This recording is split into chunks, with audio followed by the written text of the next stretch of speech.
গতকালকে গভীর রাত থেকে ম্যাডাম খুব ক্রিটিক্যাল কন্ডিশনেই চলে গেছেন। ফাইট করছেন তিনি আমাদের মাঝে ফিরে আসার জন্য। এখনও অবস্থা অত্যন্ত ক্রিটিক্যালি আছেন, এখনও বলবার মতো কোনো কন্ডিশনে এখনও উনি আসেন নাই।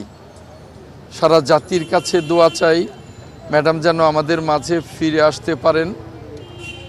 বলা যায় উনি খুব ডিপ কন্ডিশনে, আমি ঠিক ডিপ কন্ডিশনের ব্যাখ্যাটা আপনাদের কাছে দিতে চাই না, এটুকুই বলতে চাই উনি খুব ডিপ কন্ডিশনে আছেন। এটাকে আপনারা ভেন্টিলেশনও বলতে পারেন বা খুব ক্রিটিক্যাল কন্ডিশনও বলতে পারেন। এই মুহূর্তে সারা জাতির কাছে দোয়া চাওয়া ছাড়া আর কিছু বলার নেই। ডাক্তাররা ক্লান্তিহীনভাবে চিকিৎসা দিচ্ছেন। এর আগে আমেরিকা, ইংল্যান্ড এবং বাংলাদেশের ডাক্তাররা চিকিৎসায় ছিলেন। এখন চায়নার ডাক্তাররাও ইনভলভ হয়েছেন।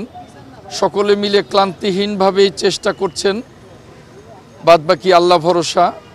এই ক্রিটিক্যাল কন্ডিশন থেকে ম্যাডাম যেন আমাদের মাঝে পরিপূর্ণ সুস্থ হয়ে ফিরে আসতে পারেন, এটাই আল্লাহ রাব্বুল আলামিনের কাছে একমাত্র কামনা। আমি একটাই কথা বলবো, সিসিইউ থেকে আইসিইউ থেকে ভেন্টিলেশন বা লাইফ সাপোর্ট যাই বলেন, আমি এগুলোর বাইরে বলবো যে ম্যাডাম খুব ক্রিটিক্যাল কন্ডিশনে আছেন। আমি এর বাইরে অন্য কিছু বলতে চাই না, শুধু ম্যাডামের জন্য জাতির কাছে দোয়া চাই।